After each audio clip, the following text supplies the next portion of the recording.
Information came direct from Meghan's ex-husband. He reveals that Meghan Markle married for money, that she planned it all from the beginning, and the vision board with Prince Harry on it was revealed to her by someone who knew. In a hush interview somewhere in the US, the Duchess of Sussex allegedly dropped a bomb, calling her past relationship with an ex-boyfriend the biggest mistake of my life.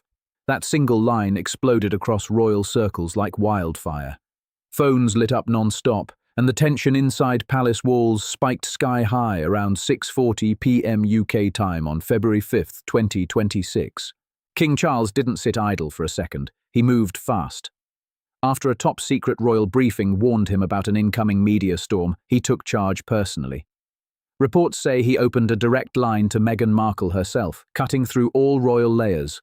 No press team, no aides, no middlemen. The topic? Explosive whispers about a secret marriage between Meghan and an American man named Joe Giuliano.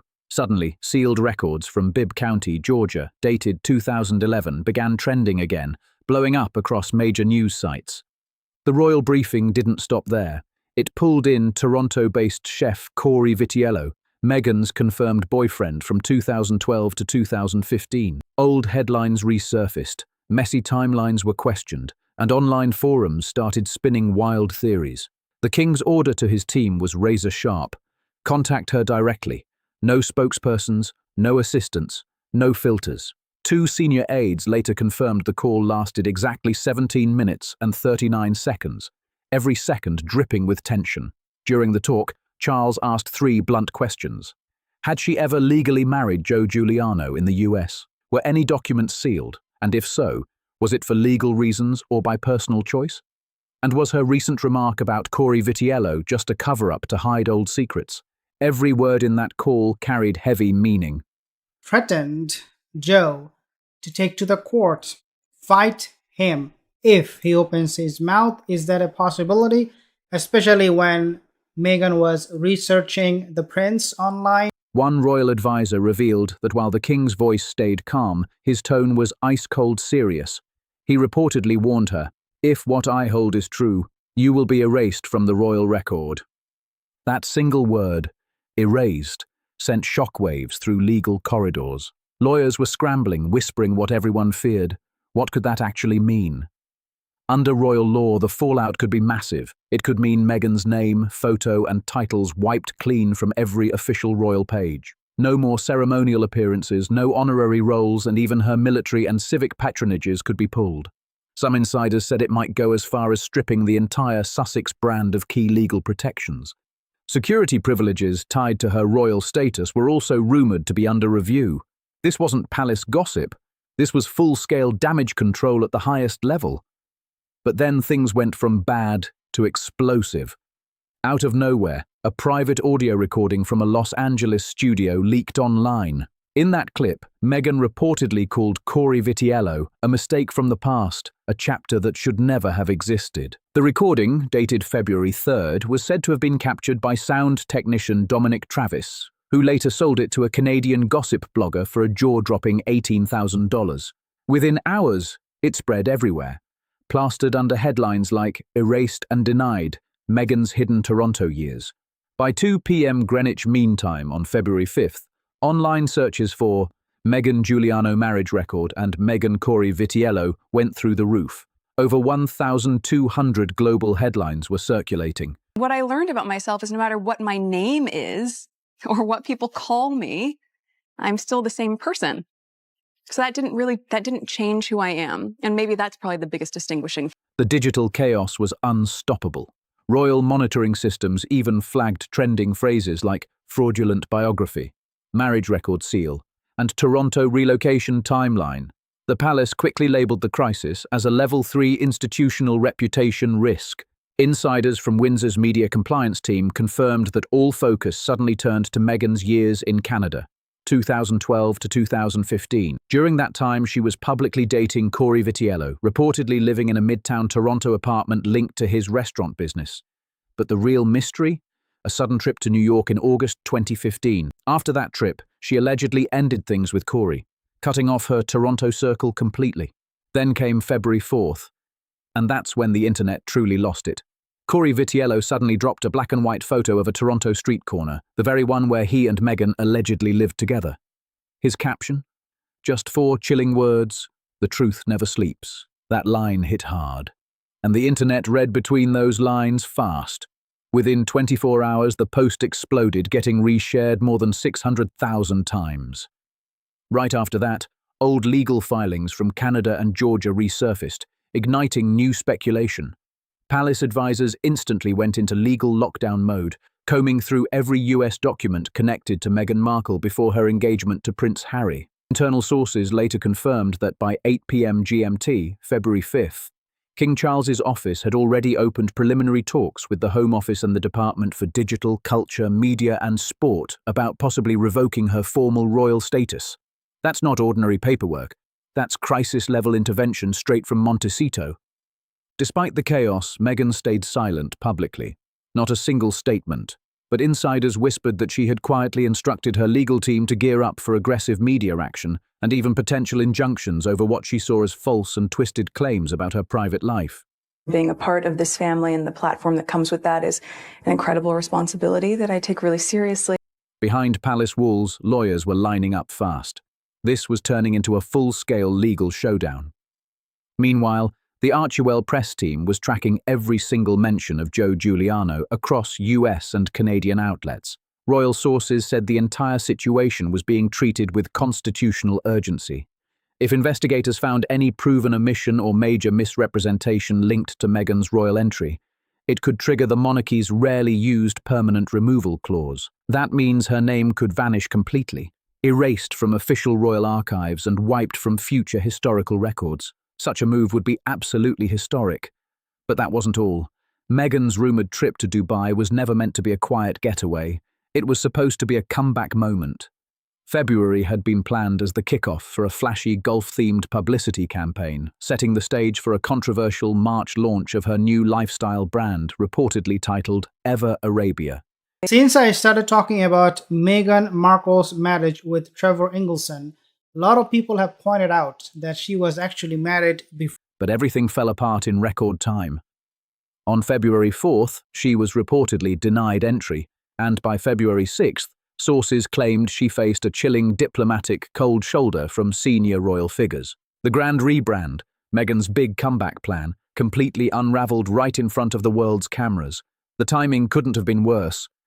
In the US, her brand momentum had already slowed to a crawl. Netflix reportedly paused all future collaborations, Spotify officially cut ties, and donations tied to Archewell had dipped to shocking record lows. Dubai was supposed to be the fresh start, a sleek new image built around elegance, motherhood, and global diplomacy. But leaked planning documents painted a very different picture. And if Meghan Googles herself as much as we know she does, she will not be happy with them. Meghan, you can't build an empire when you're burning through your architects. No amount of branded coffee or curated glossy Instagram posts can make the instability. They revealed a detailed Q1 relaunch roadmap that included a private women's empowerment roundtable at a luxury Palm Jumeirah resort, teaser deals with top Dubai fashion houses, and even B-roll footage for a new docu-series themed around reconciliation and personal growth. It didn't stop there. Plans included secret investor meetings for a candle and home goods line under the label As Ever. This wasn't some casual photo op. It was a full-blown multi-million-dollar production strategy. But here's where things took a dangerous turn. None of those Dubai activities were officially registered with the UAE Ministry of Economy or disclosed in her visa paperwork. Authorities allegedly saw that as a red flag, an attempt to conduct commercial and media business without the proper clearance. That's a direct violation of immigration and trade regulations, and the response was immediate: entry denied. The fallout hit like an avalanche. By February 5th, a $3 million influencer partnership with Sahara Beauty Group was suspended indefinitely. A joint editorial shoot with Alba Elegance magazine was scrapped overnight. Even Zen Magis, a major regional retailer, backed out of negotiations for a fragrance and marmalade line, citing serious reputational concerns. It didn't end there. Her planned March 2nd interview with Al Robia English, designed to be her glamorous Middle East reintroduction, suddenly vanished from the broadcast schedule without explanation. She came with a strategy but without stability, one Dubai media consultant reportedly said. In a region where image is everything, unresolved legal issues, royal tension, and mixed narratives can turn a celebrity into a business risk overnight. And while her overseas comeback was collapsing, the heat was turning up back home in California. Legal pressure was mounting fast. Reports claimed Tyler Perry had filed legal actions accusing Meghan of fraudulent asset usage. He allegedly argued that his 2020 financial support, covering security and housing for Meghan and Harry, was later exploited for commercial storytelling without his permission. If those claims are real, they add a whole new layer of chaos to an already tangled situation. A source close to Tyler Perry allegedly said he believed he was only covering costs for a temporary safe house. Nothing more. More trouble for Meghan Markle launching her lifestyle brand. As Allison Hall reports, the new name she's chosen, And it's called As Ever. As Ever essentially means as it's always been. But later he was stunned to see that same chapter subtly echoed in Netflix content. That twist alone set off whispers all over Hollywood and royal circles. Archewell, once promoted as a multi-million-dollar powerhouse blending charity and media influence, is now reportedly under federal review over donor transparency. In late January, the US IRS supposedly flagged unusual expense patterns and foreign contractor payments. Meanwhile, across the pond, the UK Charity Commission quietly reopened its own inquiries into Meghan's past UK-linked charity projects. Insiders revealed that former Archewell staff, and even a few individuals tied to the royal household, are said to be cooperating confidentially with compliance investigators. This isn't a routine audit. This is a serious, multi-layered investigation. What happened in Dubai might not have been just a denied entry. Some insiders now claim it marked the start of a much deeper credibility collapse. Meghan's global branding empire, from luxury lifestyle ventures to elite networking events, is reportedly caught in a whirlwind of unpaid disputes, strained alliances, and institutional pushback. Once celebrated as a voice for empowerment and a royal survivor, the public narrative around her seems to be shifting fast. Critics now claim her brand struggles to stand strong without its royal link. Even Saudi Arabia, which insiders once viewed as a potential new strategic market, is reportedly reconsidering its quiet invitations. One senior Gulf official allegedly summed it up in a single biting line: "She carries media gravity." Another amazing friend who we've never met, but who believes in us. So is that a good thing for you in a way that there's so much interest in you? No, there's definitely not a good thing. The people I feel most sorry about are the trolls who their hopes are just built and built and built. And it's like, yes, yes, yes, yes, yes. And then it doesn't happen. But not the kind you want near your throne. That quote alone sent international newsrooms spinning into overdrive. And just when the frenzy started to settle, another bomb dropped. On February 6th, a Toronto-based investigative podcast called The Archive Room released a late-night episode that instantly caught global attention. The show featured a masked guest, and online fans quickly began speculating that the mysterious voice belonged to none other than celebrity chef Corey Vitiello. The masked guest, widely believed to be Corey Vitiello, Meghan's confirmed partner from 2012 to 2015, never said her name outright, but the clues were impossible to miss. Meghan Markle, yes, she is so deceptive. She is such a liar that when she got married with Joe, she did not tell him. The testimony referenced exact timelines, apartment details, and publicly known facts about their past relationship, and by the 32-minute mark, listeners had already connected the dots. Then came the moment that blew everything open. The digitally altered voice made a shocking claim that reignited long-buried rumors. The speaker alleged first-hand knowledge of a sealed 2011 marriage certificate filed in Bibb County, Georgia. The voice claimed, "She told me once, while packing for a weekend in New York, that certain mistakes had been handled legally." She used the phrase "clean slate." That one line hit the internet like a thunderclap. Forums and fan pages erupted instantly, tying it back to the long-circulating, unverified claims that Meghan may have briefly married American businessman Joe Giuliano before ever meeting Prince Harry. The podcast, hosted by investigative journalist Lydia Markham, a former Royal Affairs contributor for the Globe and Mail, exploded in popularity. Within just 36 hours, it racked up an unbelievable 8.3 million downloads. Major news outlets in the UK, Canada, and the US immediately jumped on the story, publishing full transcripts and hosting expert panels to dissect every single word. As media pressure surged, Buckingham Palace found itself in the hot seat. Analysts began tearing apart the timeline, noting inconsistencies between the testimony and Meghan's past interviews. The masked voice also painted a dramatic picture of her sudden departure from Toronto in August 2015. According to that account, she supposedly left for what was meant to be a short trip to New York. I was scrolling through my feed, and someone who was a friend had this video of the two of them. It was like a Snapchat. Oh gosh, isn't that whole thing? It starts like With dog ears. the dog ears. And that's what he saw of me. And then she sent me an email saying, I know you said you're single and a friend of mine asked about you and maybe you'd like to meet him. And I said, who is it? And she said, it's Prince Has. And I said, who's that? But never returned to the shared apartment. Communication, the speaker claimed, ended without closure. Observers quickly pointed out how perfectly that timeline overlapped with Meghan's public rebranding phase.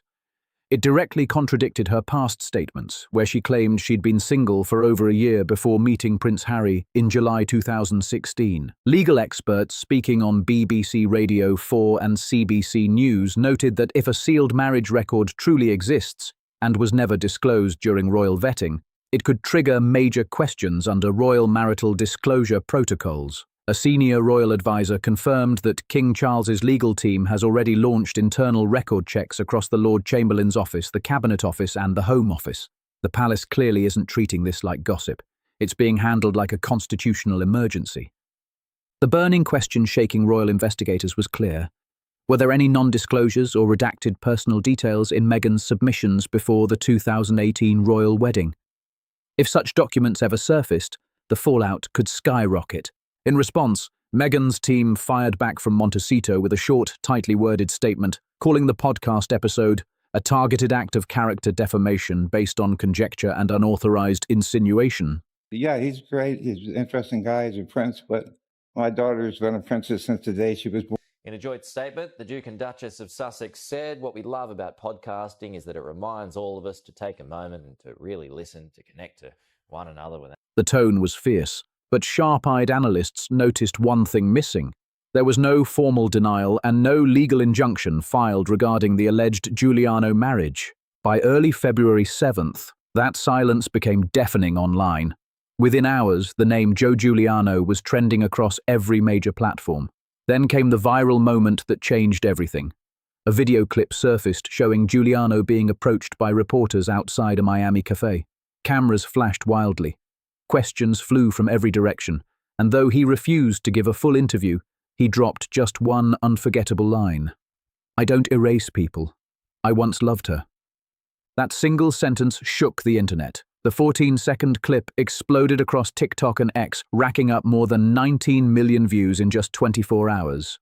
Hashtags like hashtag Meghan sealed marriage, hashtag Giuliano files, and hashtag Vitiello testimony went viral globally. Inside Buckingham Palace, the reaction was instant panic.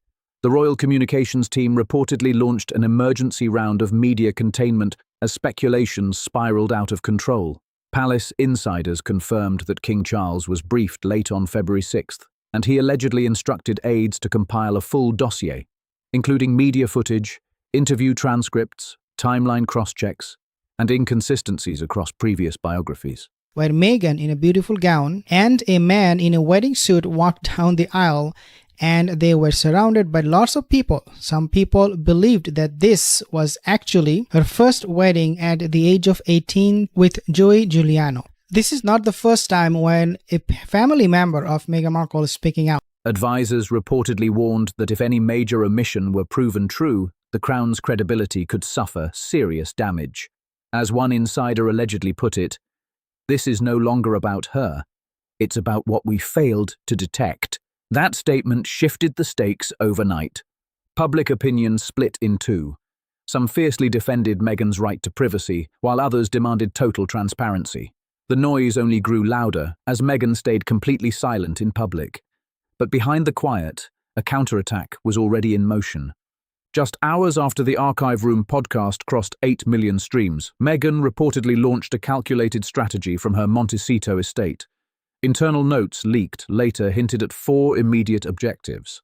Undermine Corey Vitiello's credibility using indirect PR pressure. issue legal warnings to media outlets to stop any further mention of Joe Giuliano, reframe her Canadian years as overblown and exaggerated rumors, fast-track new narrative control efforts, the start of a full-scale reputation reset. The situation had officially gone from royal scandal to media war, and the world was watching every move. The next phase of Meghan's counterstrike kicked off with precision, a rebranded personal business identity under the Ever trademark. This wasn't random, it was a calculated move. Almost overnight, gossip columns across the US and Canada began spinning new headlines, suddenly portraying Corey Vitiello as a fame chaser and opportunist. Anonymous sources claimed he'd always felt overshadowed by Meghan's rising star. But digital sleuths weren't fooled for long.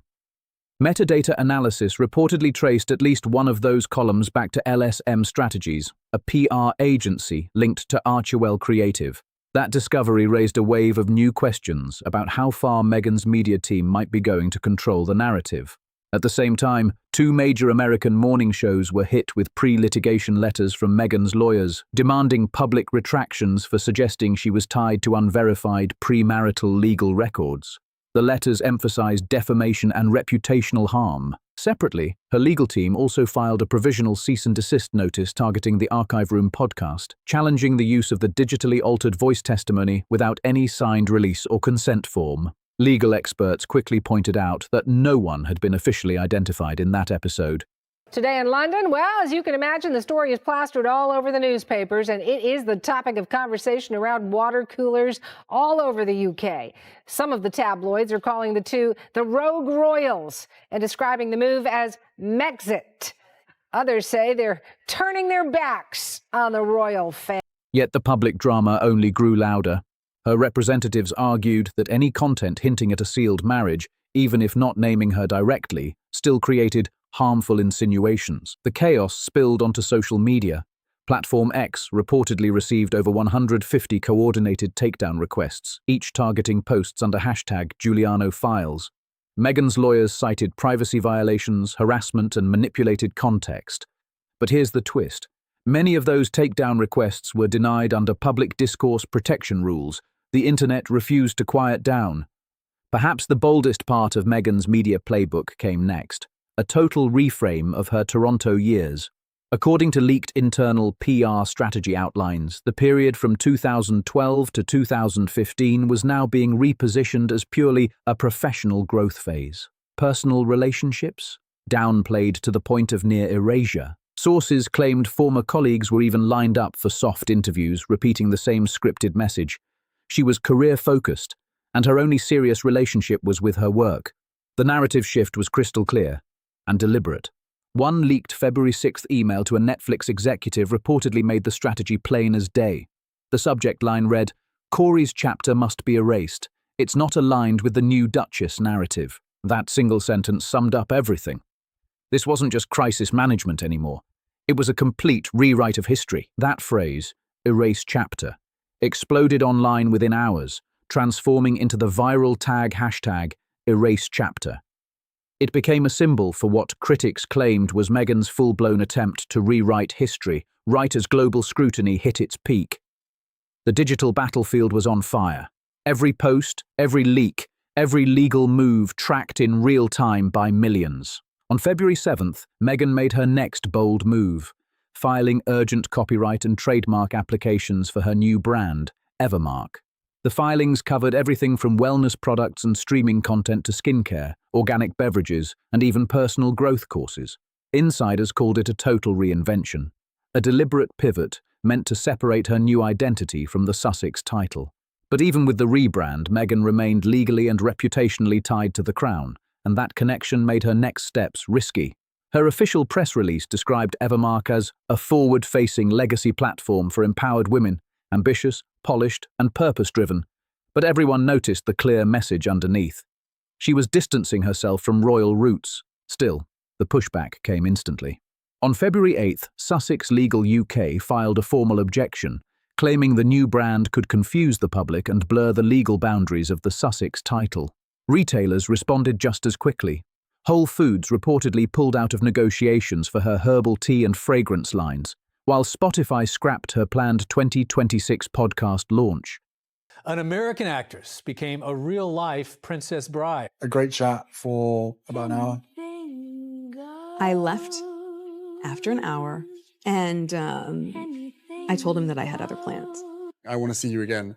That was when it just hit me. I was like, okay, this girl, this woman is amazing. Is everything that I've been. According to Variety, the streaming giant ruled the project no longer viable for long-term investment. Meanwhile, inside the palace, King Charles's communications team held emergency briefings over what they called the digital footprint manipulation and legal counterattacks connected to the Montecito operation. On February 8th, a high-level Privy Communications Council session took place, mapping out the constitutional, financial, and reputational impact of fully detaching Meghan from the Sussex legacy. Leaked excerpts from the session revealed a shocking draft document titled Unbinding Protocol Sussex Chapter. It allegedly detailed a step-by-step outline for website removals, official distancing, annulment of royal titles and privileges, and even visa re-evaluations through the Home Office. One senior official was quoted saying, "Her silence would have been tolerable, but this? This is resistance through erasure. The Crown does not erase history to soothe discomfort." That chilling remark summed up the royal mood perfectly. The gloves were off. Meghan's Evermark campaign gathered momentum online. Institutional pushback was mounting just as fast. What was meant to be her clean break had now become a constitutional tug-of-war. Her image shields, carefully built over years of branding, were cracking under the weight of legal scrutiny, first-hand responses, and rising public skepticism. The drama hit a new peak when chef Corey Vitiello officially filed a civil defamation lawsuit against Meghan in the Ontario Superior Court of Justice. Filed on February 8th, the case sent shockwaves through both royal and media circles. According to Royal Newswire's legal desk, the suit alleges that Meghan knowingly misrepresented their past relationship to damage his character, rewrite their shared history, and paint him as emotionally unstable. The filing specifically referenced her off-camera remark from February 3rd, where she reportedly called him a mistake. About Meghan and Harry, I see that Spotify have dumped, and I can't imagine why, because it was just such riveting audio. Apparently it did rate well amongst some audiences, but I can tell you exactly who it would have rated well amongst, but yeah. Yes, exactly. So this is Meghan's Archetypes podcast, where she interviews renowned women and some men of influence, like herself. She had a $20 million, her and Harry had a $20 million deal with Spotify to put out material, but apparently due to failing to meet, along with leaked internal Netflix emails stating Corey's chapter must be erased. Vitiello's legal team is seeking 2.5 million Canadian dollars in damages, plus a formal public retraction, though his statement made it clear this isn't about money, it's about dignity. And as if that wasn't enough, the same day brought another viral jolt. Joe Giuliano, long rumored to have been Meghan's alleged first husband, reappeared publicly outside a Miami cafe. He turned down interview requests, but looked straight at the cameras and said one line that shook the internet: "I don't erase people. I once loved her." That 14-second clip instantly blew up worldwide, replayed across major US networks and international headlines. While Giuliano didn't confirm any legal marriage, his quiet statement was widely interpreted as a subtle rebuke of Meghan's alleged historical revisionism, and possibly a hint that he might cooperate with official inquiries. But it didn't stop there. The ripple effect spread fast. Two women from Prince Harry's past made cryptic social media posts that fans instantly connected to the scandal. One post read, "Some people spend more time deleting the past than building the future," and it was shared 1.3 million times. Then Chelsea Davy, Harry's former longtime girlfriend, chimed in with a short but powerful reply, later deleted, saying, "History isn't something you curate, it's something you own." Neither woman mentioned Meghan by name, but commentators across platforms agreed. The posts were aimed squarely at her. Critics began labeling Meghan not as a palace survivor, but as a revisionist storyteller. By February 9th, the tone of the international press shifted sharply. The Times, the Globe and Mail, and the Washington Post all published editorials questioning the idea of curated memory. Analysts accused her of practicing strategic omission and even weaponized erasure. What began as a personal brand reboot had spiraled into a global debate about truth, image control, and the rewriting of modern royal history. And the storm was far from over. By mid-February, Meghan's fierce attempt to control the narrative had backfired spectacularly, now facing coordinated public and institutional scrutiny from every direction. A Good Morning Britain segment summed it up bluntly, calling it a reputational crisis, spiraling out of control. 3 former palace correspondents even claimed the fallout was worse than the infamous Oprah interview.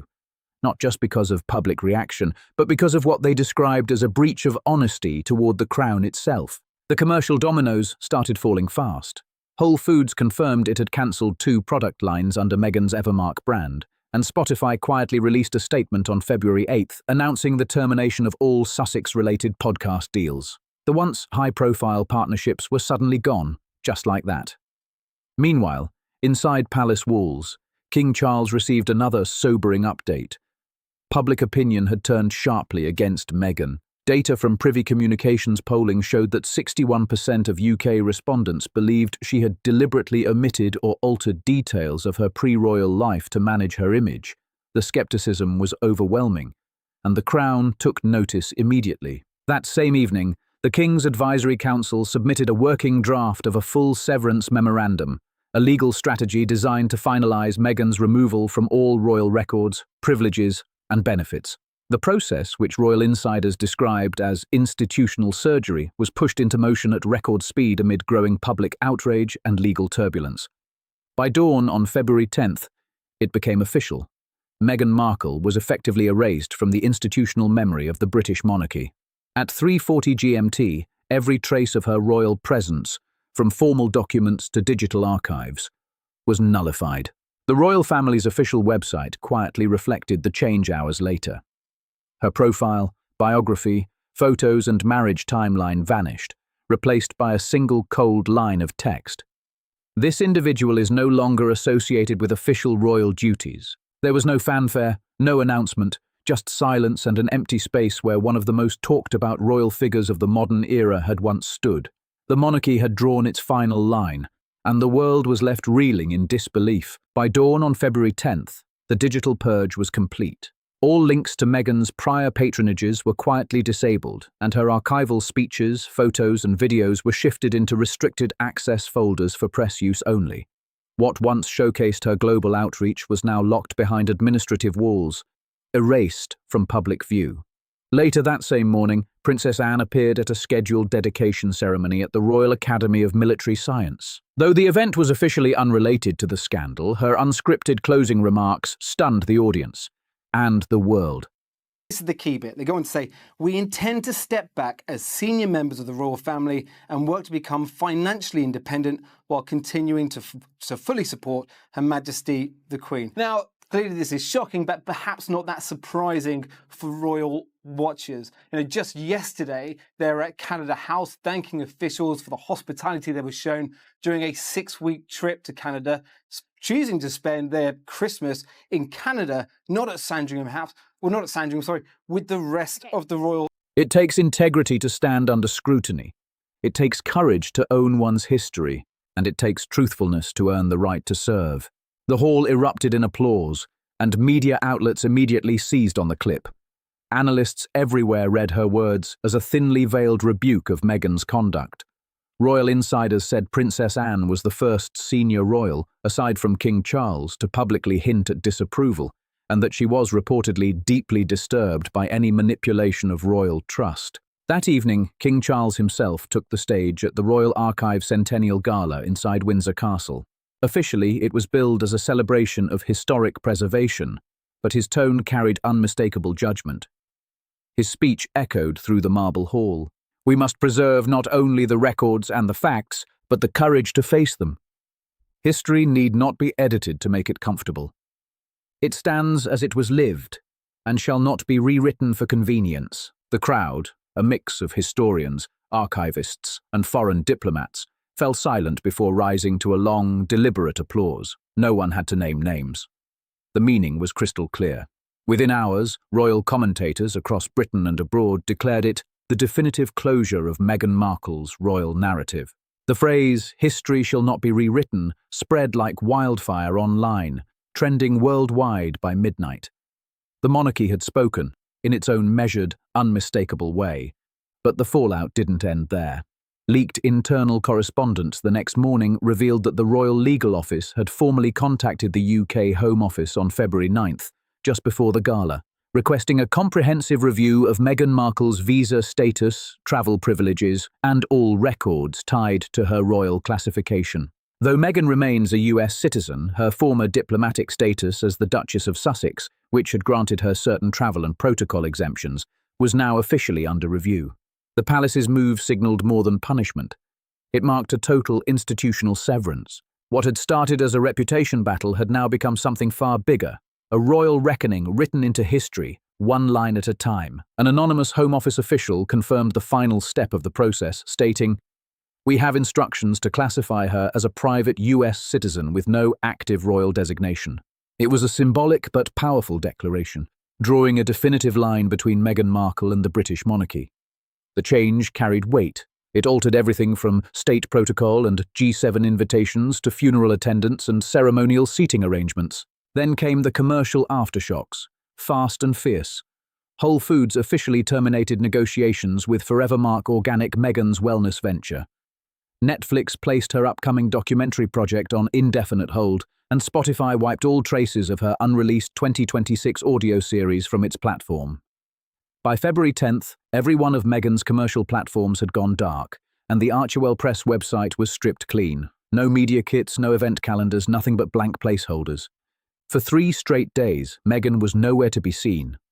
The tabloids quickly branded it the Montecito disappearance. Her team refused to speak publicly, offering no statements, no interviews, no rebuttals. Only her attorneys acted, filing an emergency copyright defense for the Evermark brand, in a last attempt to preserve her intellectual property amid the chaos. According to the Royal House Procedure Archives, this level of erasure hadn't happened since Edward VIII's abdication.